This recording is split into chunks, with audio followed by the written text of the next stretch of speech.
Olá, eu sou Lili Yoshimoto do Ministério Mais Barnabés e hoje estou aqui no CBM com uma pessoa super especial que veio especialmente para esse evento e também para a comemoração dos 20 anos do Ministério Oasis. Para quem não conhece, o Ministério Oasis é um ministério super importante no corpo de Cristo, né, que fundado pelo pastor Bill e também o senhor Enoque, né? Juntos nesse Ministério Oasis.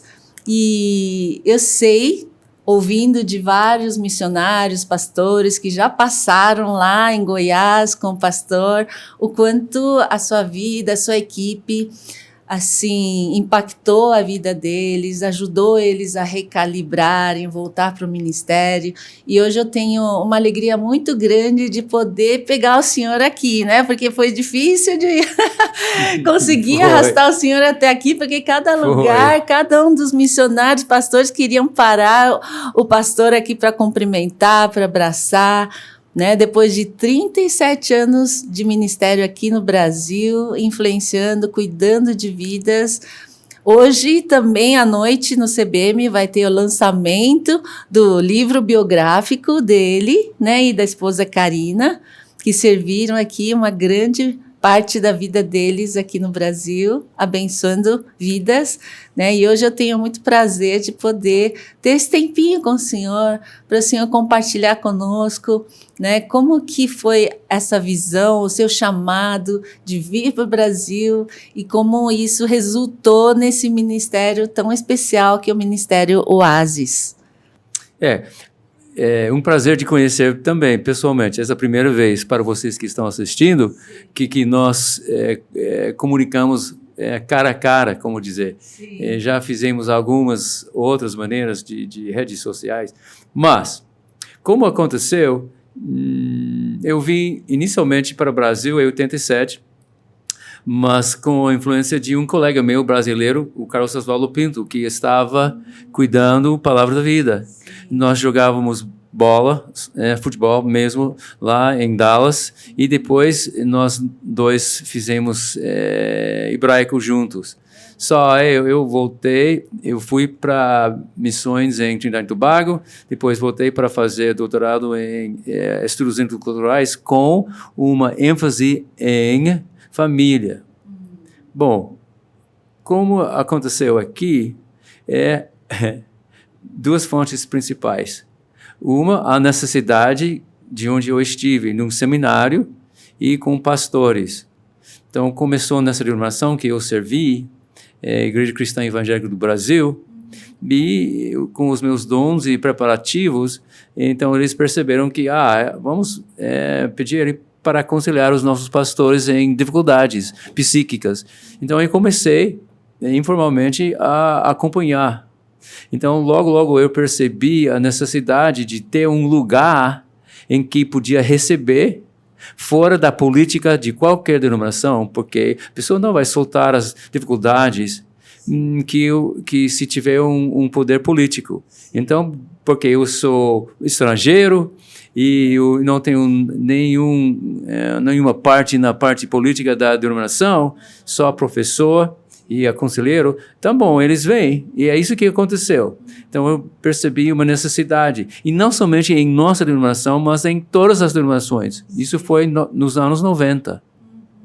Na parte de outra causa de um início desse ministério, era porque quase agora, 53 anos atrás, que eu estive como missionário em Trinidad e Tobago, e eu entrei em um conflito e eu reprimi a minha raiva, e isso afetou a minha saúde, e nós tivemos que sair precocemente do campo. Então eu fui para um retiro mármore, chama, nas montanhas de Colorado, que exatamente recebeu missionários transculturais em grupos de 6 ou 8 pessoas máximos, e tinha psicólogo, psiquiatra, pastor e enfermeira, e numa convivência intensiva para uns por menos tempo, uns 6 dias. Então, Deus usou esse processo de tirar, de lidar, de saber como lidar com a minha raiva e de voltar, pedir perdão, de aceitar o perdão dos outros. Então, a minha dificuldade virou a causa principal de estabelecer nesse modelo geral, aqui na cultura brasileira, um tipo de lugar em que nós podíamos convidar as pessoas, os pastores missionários. Então é isso. A minha dor virou a base de criar 25 anos, 27 anos depois, Oásis. Uau, que incrível isso, né? Deus usando a nossa dor para compreender e ajudar a dor dos outros, né? Que bacana. E como que foi isso? Como que Deus abriu essa porta, esse lugar? Como que o Senhor conseguiu, assim, ter contato com tantas igrejas, denominações? Foi assim, de boca a boca? Como que foi esse processo? No início não, porque eu era bem conhecido dentro da denominação. Porque eu era reitor do seminário, eu viajava bastante com os alunos, eu fiz o que é normal para um reitor. Então, eu fui muito bem conhecido dentro da denominação, mas só. Então, nós iniciamos também, ao mesmo tempo, uma missão transcultural, MAEB. E esse MAEB me levou para outras denominações, e nós recebemos na diretoria Enoque. Então, Enoque era bem conhecido, Enoque Farias, eu devo dizer. Ele era bem conhecido por causa de o departamento indígena de AMTB aqui. Então, com os contatos dele e os meus, nós iniciamos. Então, foi isso. E nós crescemos. Começamos bem quietos, bem assim. O primeiro casal foi em 2005, foi com Margareta, de AME. Então, isso foi em julho desse ano que nós iniciamos. E começamos com um casal aqui, uma solteira aqui, e começamos. E não foi temporadas cada mês. Então foi, e depois sim, você falou, boca a boca foi a melhor propaganda que podíamos fazer. Porque a necessidade era muita, né? Muitos. Naquela época não tinha nada quase de cuidado pastoral, nem de cuidado integral do missionário. Então, é isso mesmo. Puxa vida. Mas eu preciso dizer que o que nos ajudou foi porque eu era missionário. Então, tivemos uma identidade rapidamente com outros missionários com desafios próprios. Então, a ideia é que eles podiam conversar comigo, eu iria entender, porque eu tive que passar tudo que eles estão passando. A língua nova, uma cultura, uma subcultura da agência, e também o pastor, porque eu era reitor do seminário e professor de exegese. Então, eu podia usar a linguagem deles. Sim. Então, isso ajudou, que eu não percebi lá no início. Só depois, por que foi tão atraente para eles virem. E porque eles podiam identificar comigo, ou vice-versa. E a sua preparação para com os voluntários também acho que é muito especial, né? Porque uma coisa que eu sinto, assim, das pessoas que participaram desses projetos é que eles sentiam seguros, né? Eles sentiam cuidados e sentiam que podia confiar, né? Justamente por essa independência, né? Mas o treinamento que você fez com os voluntários, porque eu sei que agora tem vários voluntários, né? De várias áreas, psiquiatra, psicólogos, conselheiros, né? Como que é esse processo de arrebanhar, né, pessoas para esse cuidado integral? Um professor meu no seminário fala, você não é líder se você não tiver seguidores. Simples. A definição de liderança é que você tem que ter seguidores. Então, como a pessoa vai te seguir?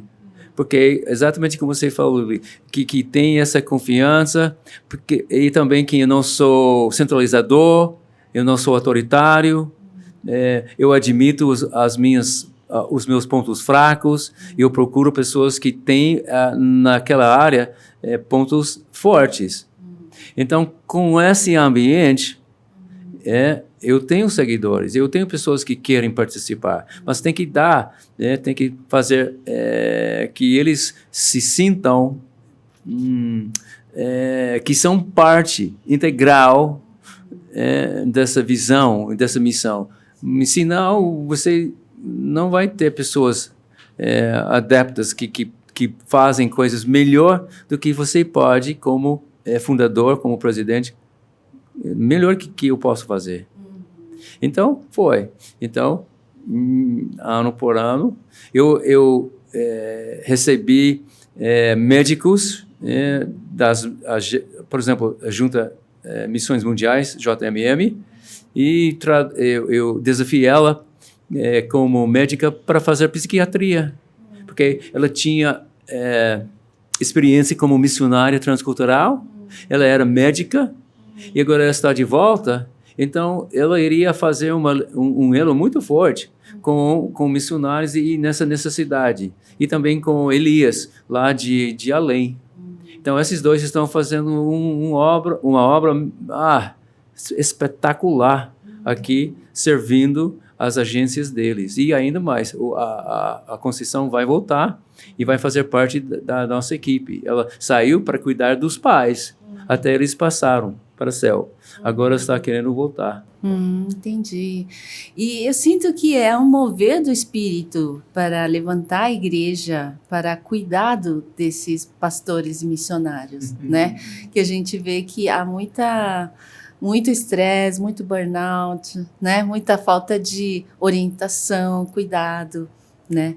E eu vejo que, de alguma forma, você iniciou algo que todo o Brasil estava sentindo falta, né? Tanto que depois, em Nordeste, também surgiu, né, uma extensão do Nordeste, né, e depois no Belo Horizonte, né, e todos, de alguma forma, estão caminhando para essa necessidade, né?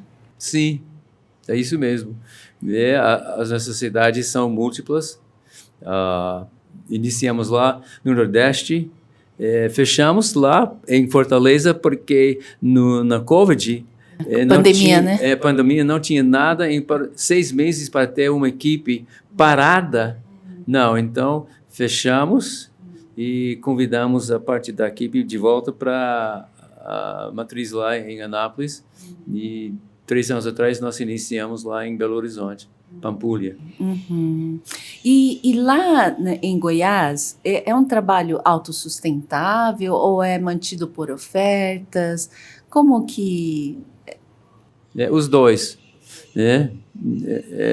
Pelas ofertas, e temos intervalos e que pessoas querem alugar um espaço, igrejas querem usar, também nós cobramos suficiente para pagar as coisas mínimas, então é isso que o desafio sempre para ter autossustentável, como você falou. Mas é isso mesmo. Entendi. E como que é o processo? O próprio missionário procura por vocês, ou as agências mandam, os presbitérios ou as igrejas mandam para vocês? Como que é esse processo? A maioria vocês recebem por conta própria? Os missionários, eles vêm, ou pastores vêm por conta própria, ou eles são encaminhados por alguma agência, coisas assim? As duas maneiras. Então, o número é variável em termos de porcentagem. Quem vem por conta própria, não sei. Mas acho que mudou. No início, foi por causa de agências e denominações ou igrejas locais dizendo não, vocês conversaram conosco, nós juntos sabemos que tem esses desafios para tratar, então nós vamos enviar. Por quê? Talvez seja melhor agora, mas naquela época, quando nós iniciamos, uma porcentagem pouquinha iria admitir que tem problemas por causa de vergonha.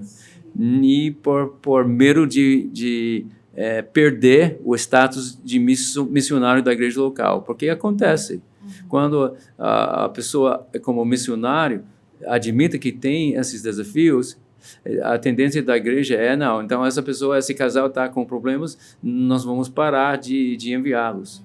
Então isso foi terrível nos primeiros 10 anos. E foi contra esse processo de cuidar do missionário. Então, nesses primeiros 10 anos, sim, a maioria foram enviados. Agora, não é tanto. Agora, o estigma de ser tratado é menos e temos uma porção maior que, por si só, venham. Eu acho que um ponto bem especial do Oasis é que o senhor pensou em 2 formas de cuidado, né? Fora o físico e tal, que é a parte da terapia, né? Feito pelos terapeutas e também pelo aconselhamento pastoral. Eu achei bem interessante. E como que isso se soma, conversa? Como que o senhor imaginou essa somatória, assim, de cuidado? Porque a minha postura acadêmica ou teórica é uma integração de teologia, psicologia com espiritualidade. Tem 3 pernas. Então, essa é a essência de Ministério de Oasis, desde o início. Porque eu entendi que nós temos que tratar esse homem, esse ser humano, em totalidade, e tem áreas em que uma abordagem secular de psicologia não vai atingir nunca. Então, eu quis ter, ao mesmo tempo, uma pessoa com experiência, com o dom de entrar na área de terapia, sim, mas também na área de aconselhamento pastoral, usando bases bíblicas para mostrar. E o que acontece, Lili, é que quase sem parar, a terapeuta ou o terapeuta vai chegar até o mesmo lugar em termos de causas, mas vai usar a linguagem daquela abordagem que ele gosta ou ela gosta com a linguagem bíblica que a pastora está fazendo. Então isso confirma, ajuda, integra esse aconselhado no processo de cura. Puxa, pastor, e agora, assim, para quem quer mais detalhes sobre a história do Oasis, o ministério também do Bill e da Karina, tem esse livro que está sendo lançado aqui, que eu vou aproveitar para pedir para o professor também, né, me dar um autógrafo aqui, depois eu vou ler com calma. Mas eu imagino que depois de tantos anos investidos aqui no Brasil, quantas pessoas o senhor não tocou, né? Recebemos mais ou menos um total de 2.000 pessoas, com 75 agências missionárias e 45 denominações. Então, os dados que eu dei nesse painel são baseados nesses anos todos. E ninguém, não tem fonte dessa... Com todo esse volume aqui no Brasil, nem América Latina. Então, agora o próximo desafio é pegar alguns desses casos e escrever um livro sobre os casos, como foi tratado, e quais são os transtornos maiores, comuns, melhor dizer. Sim, eu achei muito interessante, né? Eu achei bem profissional também, né? A forma como depois, no fim, a gente faz um relatório, né? E também discrimina quais são os problemas principais, né? Porque eu vejo que você tem essa preocupação estatística, né? De entender quais são os problemas mais comuns. E aí o senhor poderia dar uma palhinha sobre quais são os problemas mais comuns que a gente encontra no Sim, ministério? Mudaram. Então, para falar sobre os 5 desafios psíquicos maiores, no início, na primeira década, foi conflito conjugal não resolvido, conflito em equipe não resolvido. Terceiro foi depressão clínica. E o que mais? Foi a incapacidade de estabelecer e manter limites. Foram esses. E agora, hoje, o que mudou é que burnout foi para o primeiro. Nesses últimos 10 anos, os missionários brasileiros têm mais problemas com burnout e com a dificuldade de manter ou estabelecer e manter limites. Sim, e estão ligados, né? Sim, os dois lados da mesma moeda. Uhum. E uma coisa que foi manifesto aqui nessa última década também foi o relacionamento entre pais e filhos adolescentes brasileiros. Por quê? Uma ou outra pessoa do casamento, o pai ou mãe, estão tão convencidos da sua chamada, vocação, e que serve a igreja lá no campo receptor, de que esquece a necessidade de ficar juntos com o filho, a filha. Então, nos anos de desenvolvimento, até 11, 12 anos, não fala muito, mas começando com a adolescência, vai começar a eclodir os problemas, né? Então, eu já tratei nessa última década muitas situações em que ou a mãe foi tão convicta sobre a chamada que gastou mais tempo para servir a igreja lá do que o filho ou a filha. Então, isso é uma situação terrível. E outro que só está em ordem ascendente agora é a identidade sexual do filho adolescente dos pais brasileiros.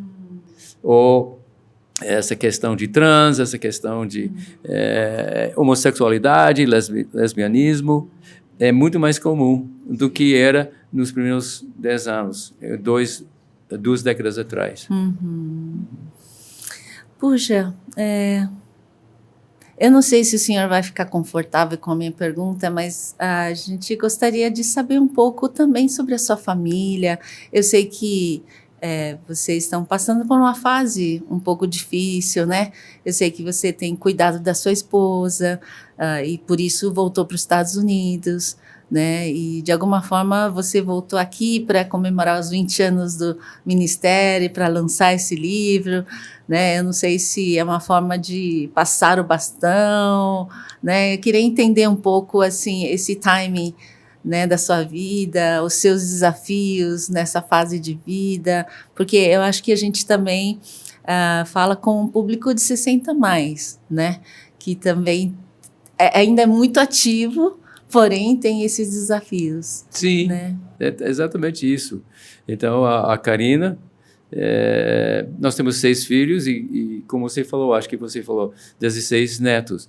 Então, o que ela falou antes de entrar nessa fase final de Alzheimer's, é que ela prefere iniciar a jornada para o céu cercado pelos filhos, noras e netos.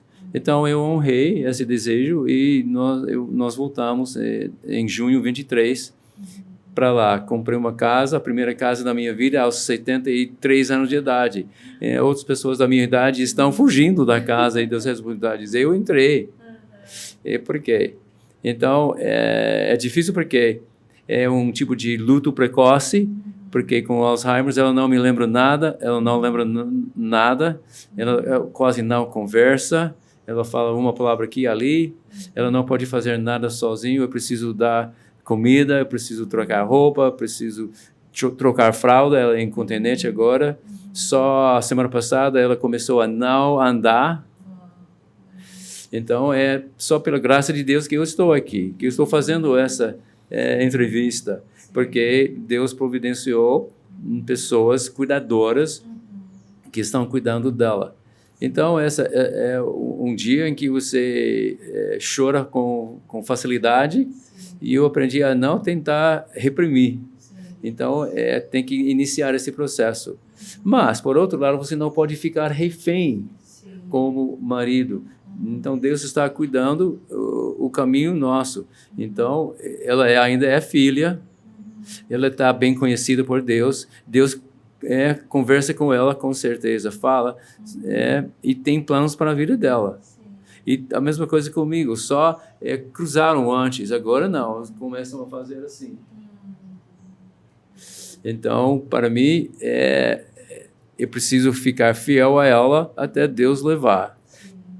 Mas, então, isso tem uma nuvem sobre mim que eu percebo que é mais difícil para concentrar, de manter o nível de energia. Uma parte é por causa da minha idade, mas isso sempre, não tive muitos problemas com isso. Mas com essa extra, eu percebo. Mas, então, todo esse tempo nos Estados Unidos, eu continuei a aconselhar pessoas ao redor do mundo. Online. Ou inglês ou português. Às vezes um pouco de alemão, que eu estudava alemão. Verdade. Mas eu estive com o presidente até sábado, como você mencionou, Lili. Mas agora eu vou ficar mais distante da parte administrativa ou duas áreas, de continuar traduzindo livros que nós não temos em português, que vão ser livros, textos sobre essa questão de psicologia e a teologia e espiritualidade. Tem um livro com esse título que eu comecei e estamos trabalhando com uma menina lá em Belo Horizonte que está traduzindo um livro Psicoterapias Modernas, mas essa psicoterapia moderna é um livro por dois homens que também tem uma teologia boa, e eles vão analisar os pressupostos filosóficos. Nossa, que legal. De 7 abordagens. Acho que eu conheci ela. Ela é de Belo Horizonte, exato, não é? Você conheceu ela. Gisele. Sim, foi. Então, é isso. E estamos no início de um projeto de verificar se Deus quer um oásis em Tailândia. Então, essa seria a minha responsabilidade de coordenar esse desafio. O senhor vai com eles dessa vez? Não, dessa vez eu não posso. Mas eu quase, se eu pudesse ter uma pessoa que iria cuidar da Karina, sim, eu iria. Mas eu não tenho essa pessoa ainda, então eu falo que eu não posso ir. Entendi. Puxa vida, o exemplo que você dá para gente nessa fase da vida também é inspiradora, né? Porque são poucos homens que eu conheço que se realmente investem nesse cuidado também, né? Com a esposa. Homens filhos normalmente não cuidam da mãe. Sim.